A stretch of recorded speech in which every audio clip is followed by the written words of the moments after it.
more than a large Jewish community. It didn't matter to them. All they wanted was able-bodied young people to go and build the state of Palestine. Nationalism, actually, Jewish nationalism, or rather Zionist nationalism, put them in the position where they became collaborators with Nazism, where they became actually partners in the extermination of a large number of Jewish people.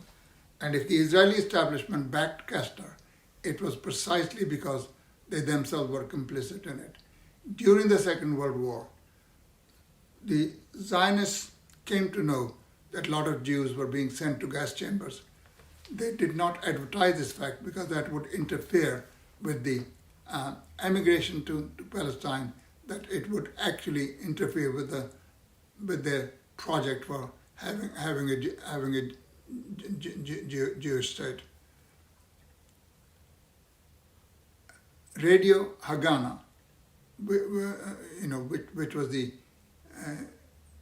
radio of the Jews in Palestine under Ben Gurion, did not advertise the plight of the Jews.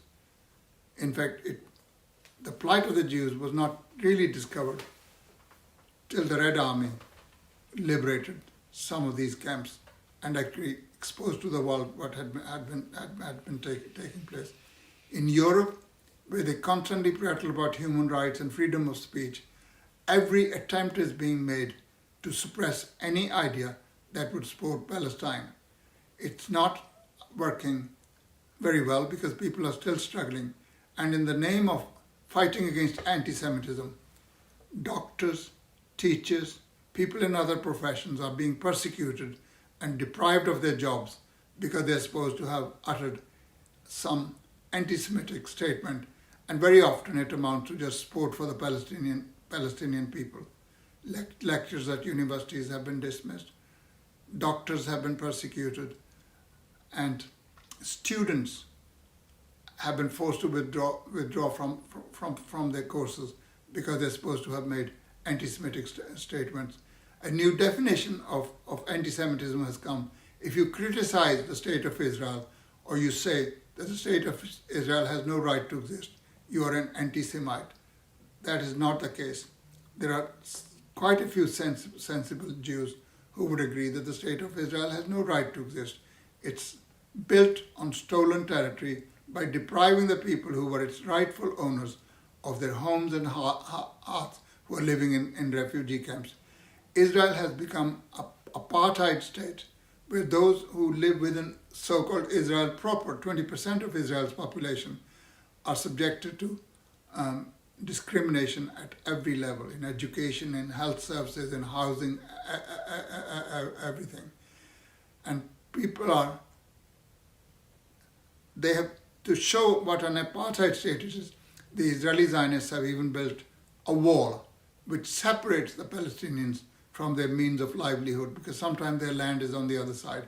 Sometimes they can't access health services because they've got to stay for hours at checkpoints before they can be given clearance by the Zionists, and sometimes they're not. People die at these checkpoints because they waited too long for being able to access health facilities. So anybody who fights for the rights of Palestinians these days is an anti-Semite. Anybody who says Israel has no right to say is an anti-Semite. And we come into that category. As far as I'm concerned, Israel is a colonial apartheid state. It has no right to exist. It will eventually be destroyed, partly through Palestinian resistance and partly through the general fatigue that Israeli population must suffer from the condition of existence that they have, of constantly living in strife. How long can they carry on with this?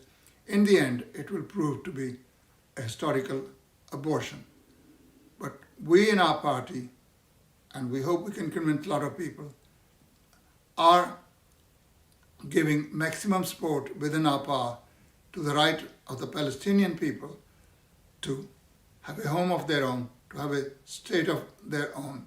We're not in favor of the state of existence of the Zionist state. The two-state solution is dead. By further encroachments on the territory, by expropriating further land, by settling the West Bank with more and more Jews. There's something like 600,000 Jews who, since the Oslo agreements, have settled in these areas. The two-state solution has become non-viable. There's for the moment only one way out, that is a single state of Palestine where Jews and Arabs can live together but with equal rights. And that will spell the doom of the Zionist dream of having a state which is exclusively for the Jews.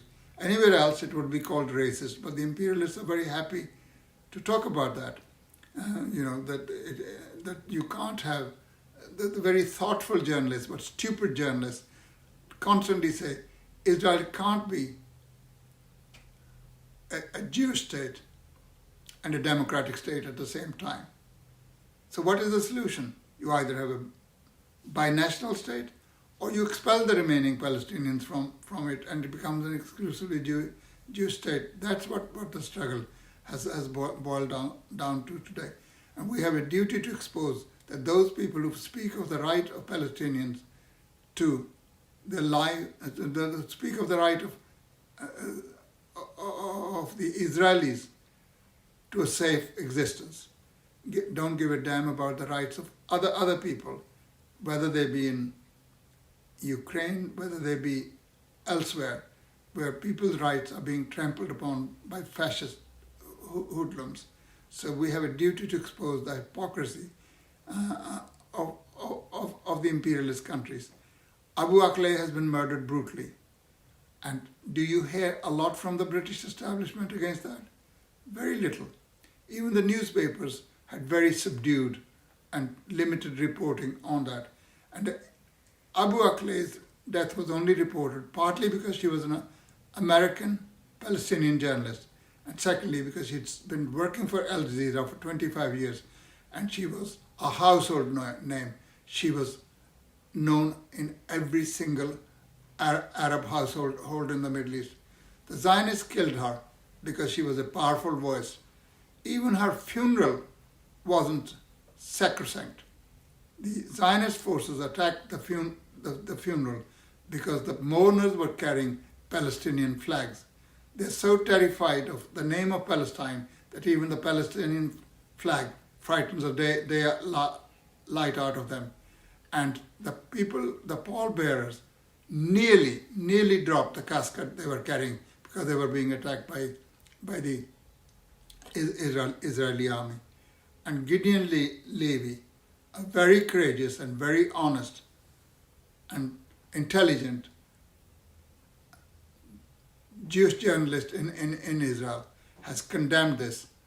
And that is in contrast to our journalists here and our political establishment here, which has kept a studied silence on the question. They may have wanted to. Abu Akleh had become the voice of Palestine, and the Israeli fascists might have thought that by killing her, they will silence that voice. In fact, in her death, she has become even more powerful. She's a household name not only in the Middle East, but everywhere in the world. The whole of progressive humanity is mourning her death and paying tribute to her for the wonderful work that she did on behalf of Palestine for 25 years. So while paying tribute and homage to Shireen Abu Akleh, we at the same time dedicate ourselves to fighting against Zionism and supporting the right of Palestinian people to self-determination. Thank you for listening to me.